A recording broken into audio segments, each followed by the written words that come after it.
This next video is the reason Rochester police have been trending across the country since yesterday, along with the words, "She's 9." The video shows officers trying to get a handcuffed 9-year-old girl into the back of a police cruiser.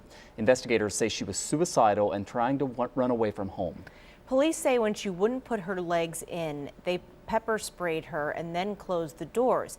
That has now led to an internal investigation at the department, and just a few minutes ago, Mayor Lovely Warren said that she's ordered the officers involved be suspended, which she says is the most serious she can take at the moment.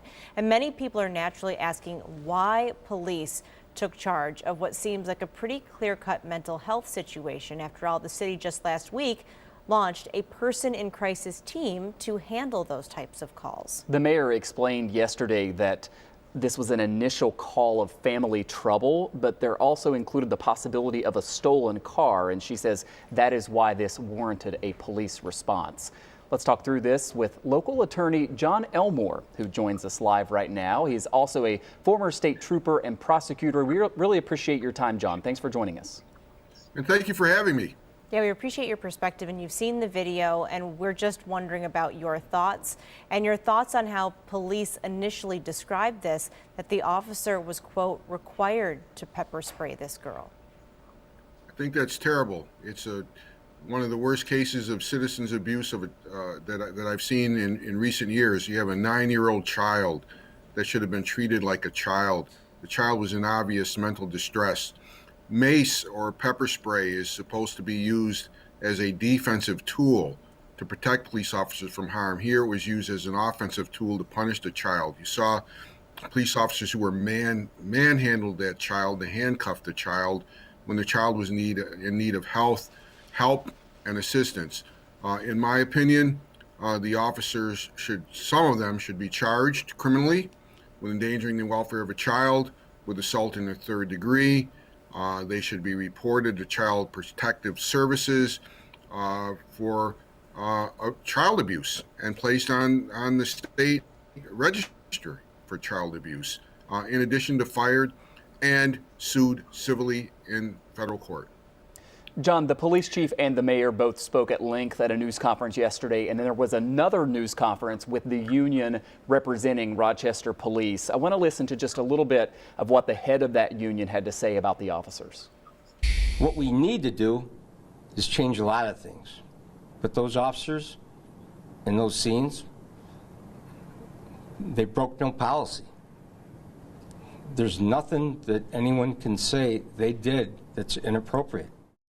He says there's nothing anyone can say they did that's inappropriate. How would you respond to that and the role that the union has here in defending what the officers did? Well, thank goodness for body cams. You know, for years and years there's been a blue wall of silence when there have been allegations and real instances of police abuse, but it was oftentimes a citizen's word against the police officers. This was captured on body cam. The body cam doesn't lie. The evidence is out there for the public to see. That was cruel and unusual punishment. It was wrong. Police unions sometimes have gone overboard, and oftentimes gone overboard, to protect their own. And in this case, there's nothing that the police union can do if the district attorney or special prosecutor is appointed and the prosecutors do the right thing. And we talked about why this call was handled by police and not the city's mental health team, but how could it have been handled differently if that team was there, or perhaps even if police, when they realized when they got on the scene that they could have used their assistance? You know, what really is disturbing is that this 9-year-old child was saying, "I want my daddy, I want my daddy." And there was no effort to bring the father there to try to calm the child down. What was needed was empathy, care, somebody that showed the child that, you know, we care about you, we want to help you, instead of just this reaction, use physical force to restrain a child in handcuffs and then pepper spray a child after the child has been handcuffed. I mean, nobody should ever be pepper sprayed after they're handcuffed. Again, pepper spray is used to is supposed to be used as a tactic, as a defensive tactic tool, where somebody is an offensive threat to a police officer, and in here it was clearly used to punish this woman or this 9-year-old child. The female officer said that if you don't calm down, I'm going to pepper spray you in the eyes, and that is just wrong. It's pure. It's bad training, and you know, it's.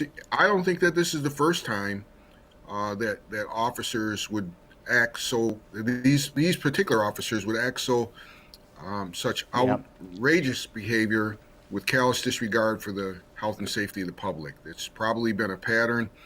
It'd be interesting to see what is in their personnel files. It'd be interesting to see how many civilian complaints they've had against them that were whitewashed. John, we are out of time. Thank you so much for your perspective. John Elmore is an attorney, former state trooper, former prosecutor. Thank you very much. Thank you for having me. John, thank you. And that is going to do it for today's show. We hope that you will keep texting us your questions and your comments to 716-849-2200.